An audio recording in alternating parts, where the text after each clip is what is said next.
Bonjour et bienvenue. Alors, aujourd'hui, nous allons démontrer un peu les bases de l'injection des dépendances avec le framework Angular.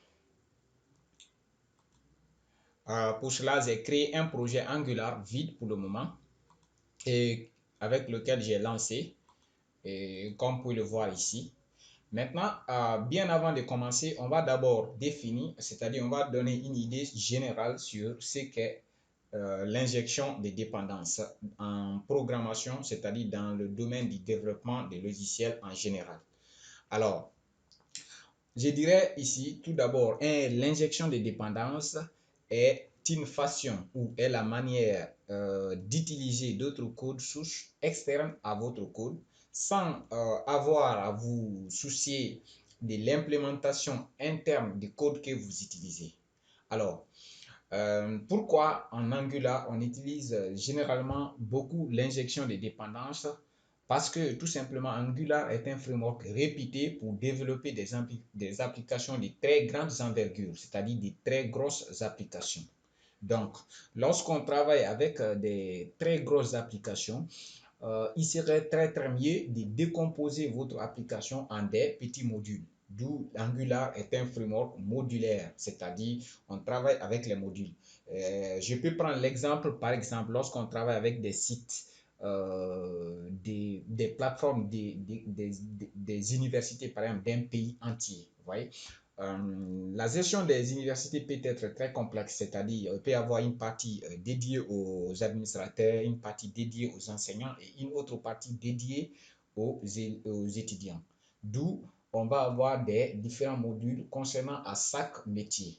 Donc ici, comprendre l'injection des dépendances avec Angular, c'est très important parce qu'avec Angular déjà, il fournit tous les outils vous permettant de faire les injections de l'injection des dépendances très facilement.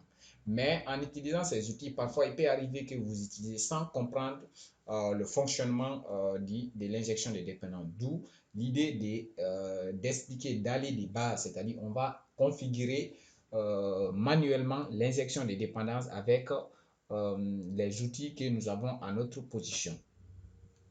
Alors maintenant, après avoir défini l'injection des dépendances, qu'est-ce que nous allons faire maintenant? Dans mon projet, j'ai défini d'abord un dossier. J'ai créé un dossier avec les modèles que nous allons utiliser tout au long de ce tutoriel.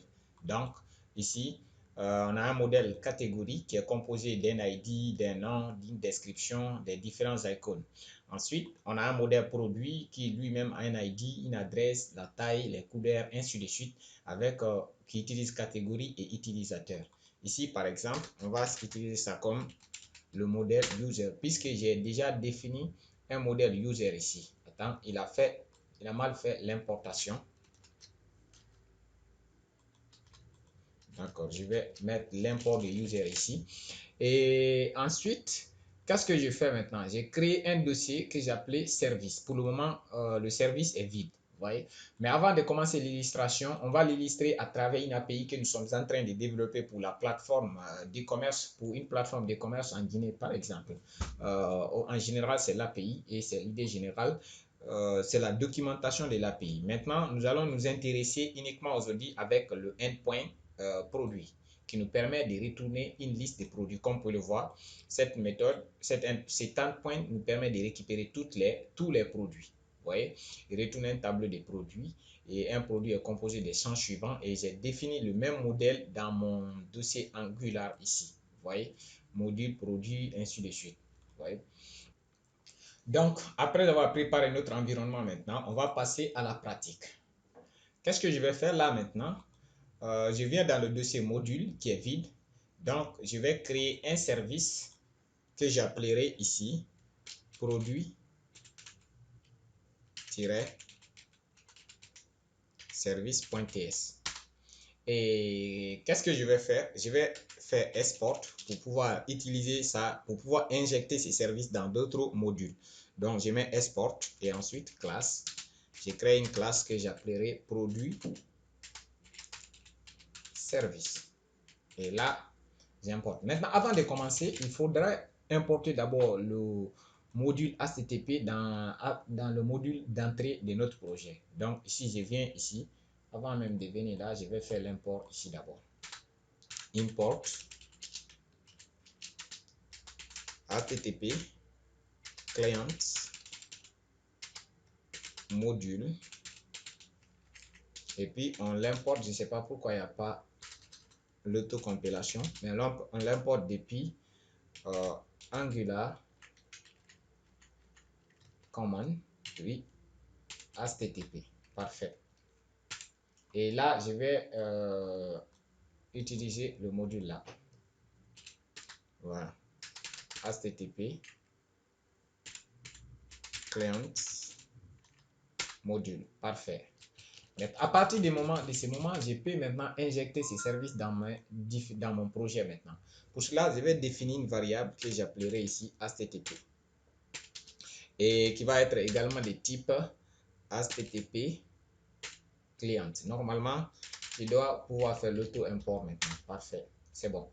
Et je vais injecter maintenant avec le constructeur de mon service, constructeur. Et puis, j'ai défini encore HTTP qui va être de type HTTP client exactement. Et je vais automatiquement initialiser mon service HTTP égale à HTTP passé en paramètre de notre constructeur. Maintenant, je vais faire juste une méthode get all produits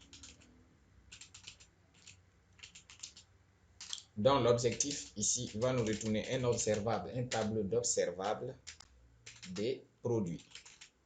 J'ai déjà défini le modèle produit qui va être un tableau de produits et qui nous retourne this HTTP. Et je peux appeler maintenant la méthode get et cette méthode get va nous retourner une liste de produits. Bon, pour le moment, qu'est-ce que je fais ici? Simplement, quand je viens dans mon API, comme je vous ai dit déjà, le endpoint là, lorsque je fais appel, par exemple, je vais faire une illustration ici, simplement. Voilà. Comme vous pouvez le voir, on a le code descend et celui-ci nous a retourné un tableau de produits, c'est-à-dire la liste de tous les produits qui existent dans mon API ici.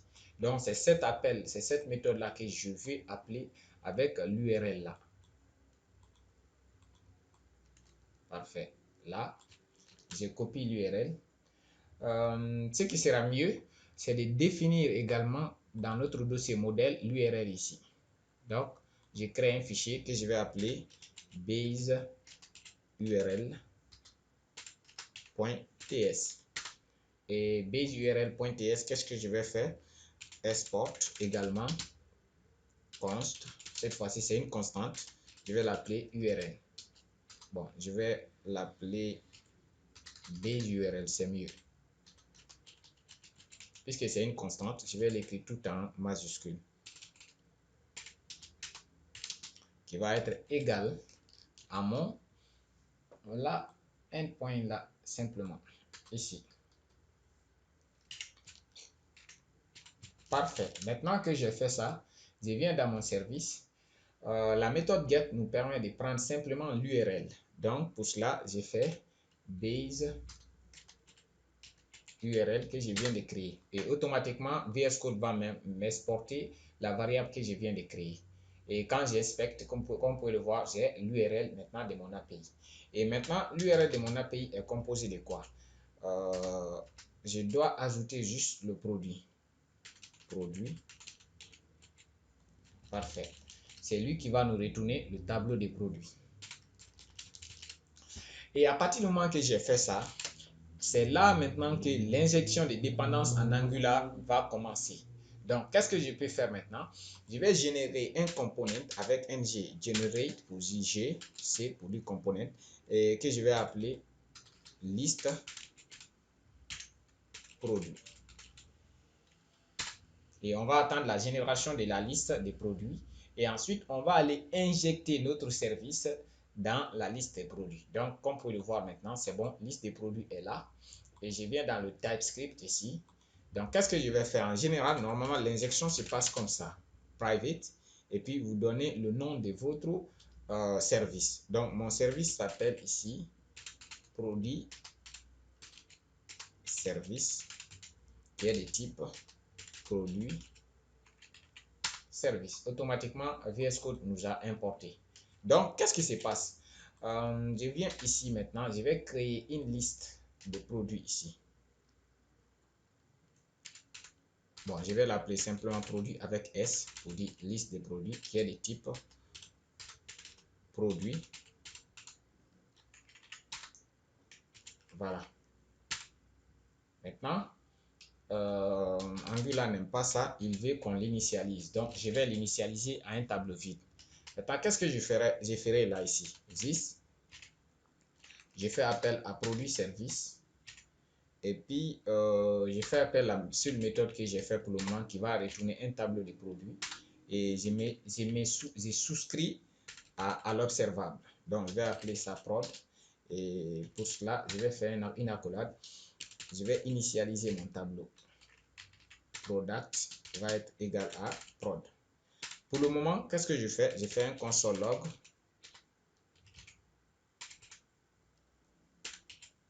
D. This.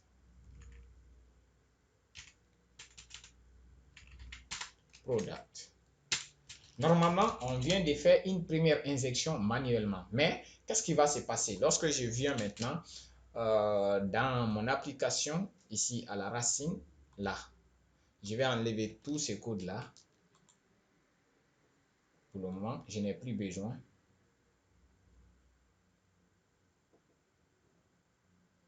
Voilà. J'enlève ça. Je laisse simplement router outlet. Et maintenant, je fais appel à mon component que je viens de créer. Et pour cela, on a app list produit. C'est fini. Maintenant, quand je reviens maintenant dans mon Angular, j'ai rafraîchi.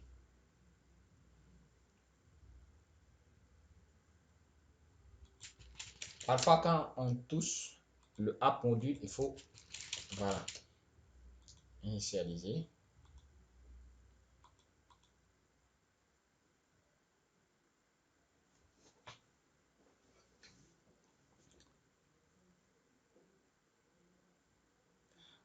Ce que je vais faire, je vais arrêter et redémarrer.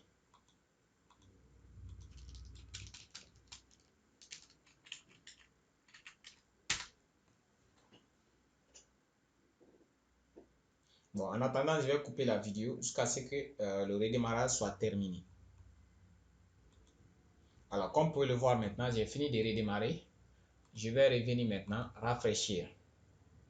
Voilà, comme vous pouvez le voir, on voit une page blanche, c'est évident puisqu'on n'a rien affiché. Mais lorsqu'on inspecte maintenant, vous voyez l'erreur qui s'affiche ici.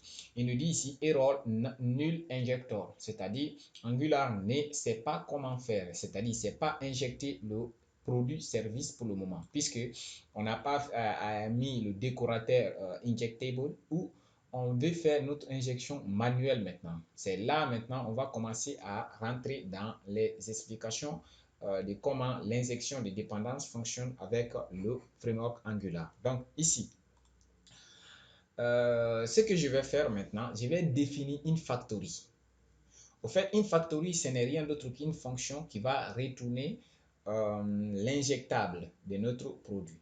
Donc pour cela, je viens toujours dans mon dossier service ici. Je vais définir un petit fichier où je vais définir mes factories. Donc pour cela, je vais l'appeler produit service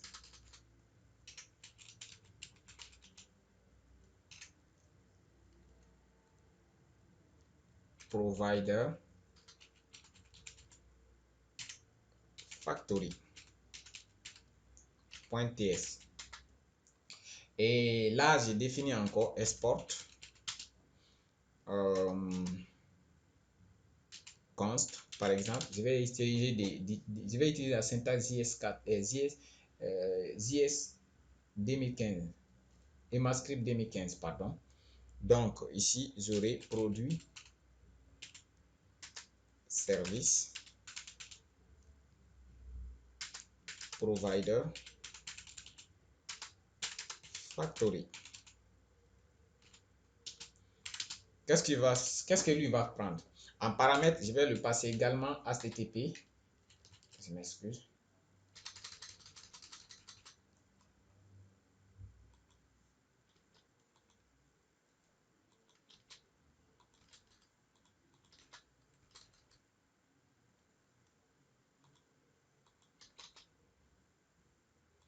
Donc, en paramètre, un objet de type HTTP client.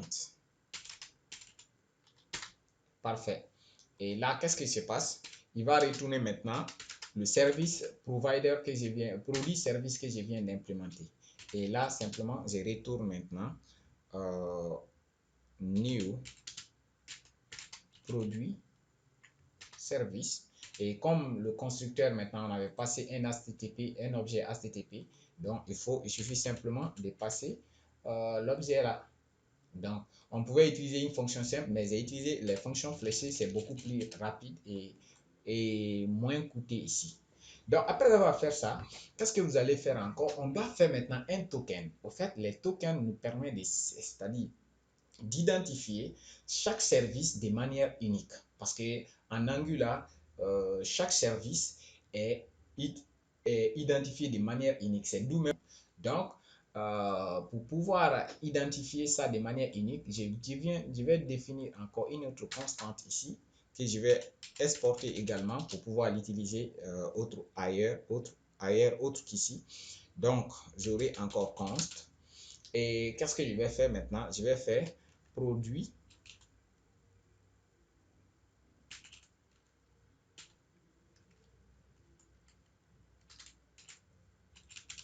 service token simplement qui va être égal à simplement new injection token. C'est également new injection token là. Au fait, avec Angular, il considère tous les tokens du même type. Donc, il faut spécifier uniquement le type que vous voulez donner à votre token là. Donc, pour cela, je vais également donner un type générique le produit service ici. Et à partir du moment que j'ai fait ça, je vais définir une chaîne du même nom que mon token également. Donc, après avoir défini le token ici, simplement, je reviens maintenant dans mon module principal pour pouvoir les utiliser. Et là, l'utilisation se fait au niveau du provider. C'est le provider là qui est notre fournisseur de services avec le framework Angular. Donc, pour cela, je vais définir un objet. Et l'objet là va prendre trois paramètres. Premier paramètre, ça va être ici le provider, c'est-à-dire le nom du token que vous avez créé et qui va être identifié de manière unique. Maintenant, si nous venons dans le fichier ici, on a défini notre token comme étant produit service token. Et d'où ici dans mon module principal, je vais essayer de faire appel à produit token ici. Et comme vous pouvez le voir, l'importation est mal faite ici. Et je vais revenir utiliser mon importation là. Après avoir importé le token factory, ici, qu'est-ce que je vais faire? Je vais utiliser maintenant use factory. Use factory va vous permettre d'indiquer simplement le service que vous avez écrit. Donc, notre service est ici, produit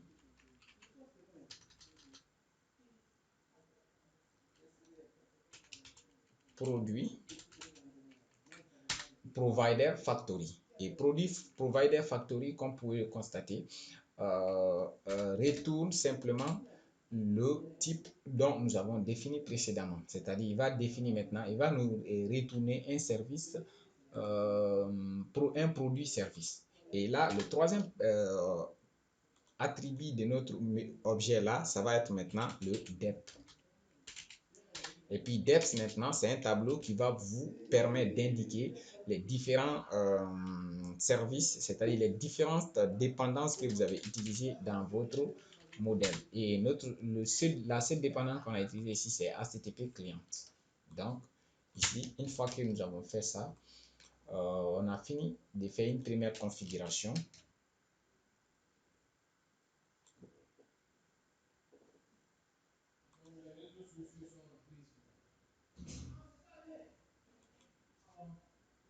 Maintenant, ici, on voit une erreur puisque j'ai utilisé use class alors que j'utilise le pattern factory. Donc ici, il faut définir factory.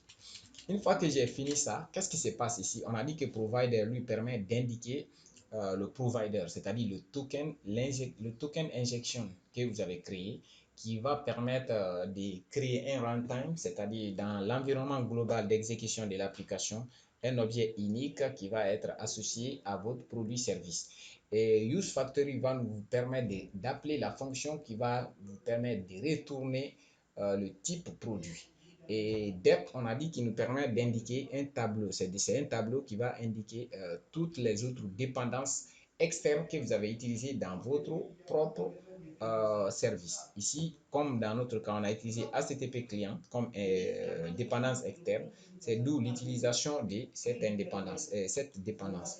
Donc, dans cette dépendance ici, qu'est-ce que je vais faire maintenant? Je reviens maintenant dans mon component list, là, dans TS. Je vais maintenant injecter, parce qu'une fois que je viens, toujours il y a le problème ici, comme on peut le constater. Maintenant, pour remédier à ça, il suffit maintenant d'injecter simplement un produit ici. Pour cela, je supprime cette façon. J'importe maintenant le décorateur inject qui va nous permettre d'injecter simplement une dépendance externe. Donc ici, j'aurai produit token qui est de type produit service. Et puis je vais déclarer maintenant, je vais injecter maintenant mon produit service qui va être de type produit service. À partir du moment, lorsque je reviens maintenant dans mon template, vous verrez automatiquement, il me dit que list work. Et lorsque je viens ici, j'ai maintenant la liste des produits. Au fait, c'est une première façon d'utiliser les injections de dépendance avec ce qu'on appelle des factories. Par exemple, je peux simplement me permettre de venir dans le HTML ici. Je déclare, pourquoi pas, container, une classe container à l'intérieur duquel je vais déclarer une classe row par exemple, row. Et puis dans maintenant la classe row, qu'est-ce que je vais faire? Un titre de niveau 2. Et titre de niveau 2, qu'est-ce que je vais faire maintenant? Bon, pour le row, je vais faire appel à la directive ng_for puisque c'est un tableau. Et dans mon ng_for, je vais créer p par exemple of produit, puisque mon produit c'est S que j'avais mis. Et là maintenant, qu'est-ce que je fais? Je vais accéder au titre P. Et quand je viens dans mon modèle pour un produit, j'ai l'adresse, la désignation. Donc c'est la désignation que je veux. Je viens simplement là. Et puis je colle la désignation. Et puis je déclare un paragraphe. À l'intérieur du paragraphe, j'accède à la description. Donc, si je viens maintenant, je rafraîchis et automatiquement, comme vous pouvez le voir, j'ai maintenant tout ce qu'il faut. Et qu'est-ce que je peux faire? Je peux même utiliser un peu du CSS. Pour cela, je reviens ici. C'est d'où j'ai donné déjà les classes. Et quand je viens la classe container,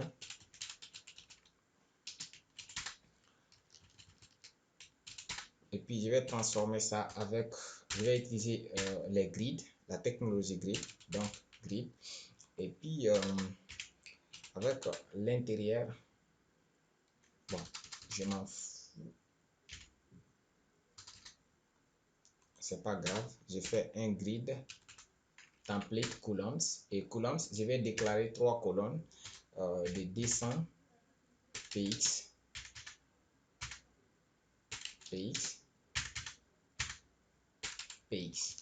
pour que mes choses s'alignent de 3 par ligne. Voilà. Bon, cet alignement ne me plaît pas. Je vais faire 2 et je vais définir en fraction, c'est mieux. Donc ici, je vais faire 1 FR, c'est suffisant, c'est-à-dire 2 colonnes pour chaque ligne. C'est mieux. Voilà, c'est un peu mieux comme ça. Maintenant, comme vous pouvez le constater, on vient d'accéder avec une autre façon. Ça, c'était la première façon d'utiliser l'injection des dépendances manuellement. La deuxième, ça peut être quoi encore?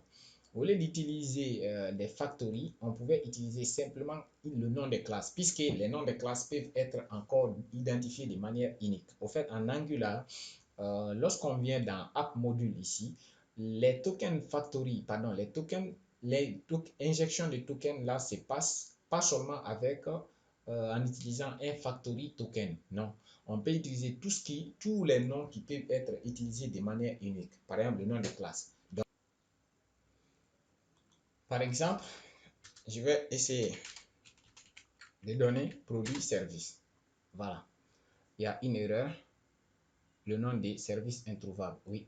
Il faut également importer le produit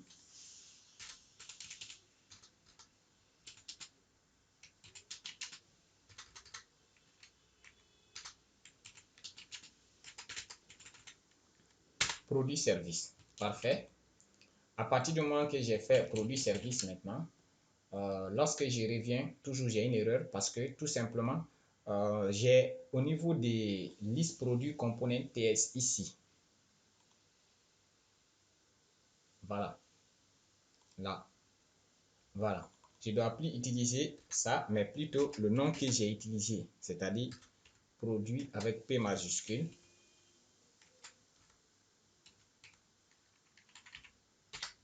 Vous voyez, je dois utiliser simplement ça. Lorsque j'ai fait ça, et vous, comme vous pouvez le constater, ici, attends,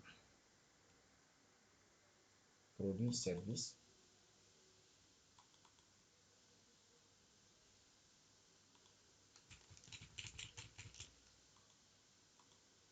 Voilà. Normalement, l'erreur a disparu. Et comme vous pouvez le voir maintenant, tout se passe comme prévu. Vous voyez, ça c'est une autre manière. Autre manière également encore, on peut encore ne pas avoir à utiliser des factories. Donc, d'où au niveau des app modules, juste on a utilisé des factories pour vous faire comprendre, mais en réalité, on n'est pas obligé. Je pouvais utiliser encore avec l'attribut useClass simplement. Et lorsque vous utilisez uClass, vous n'avez pas besoin maintenant des factories. C'est-à-dire vous utilisez toujours le même nom que vous avez utilisé pour provider. Ici, par exemple, mon service est produit service. Et à partir de ce moment encore, ça fonctionne parfaitement. Et dep, ça ne change pas puisque c'est la seule chose qu'on a utilisée déjà, la seule dépendance qu'on a utilisée, dépendance externe. Donc, quand je reviens, vous pouvez voir que tout l'affichage est là comme prévu. Vous voyez? Donc, au fait, ça, c'est une des manières. Mais la prochaine vidéo, puisque cette vidéo déjà est très longue, la prochaine vidéo, qu'est-ce que nous allons faire? On va essayer d'intégrer la notion d'injection avec la notion des modules. C'est-à-dire comment on peut cacher certaines dépendances de certaines parties de notre module à d'autres modules. Donc, arrivé là, je vous remercie et on se reprend à la prochaine.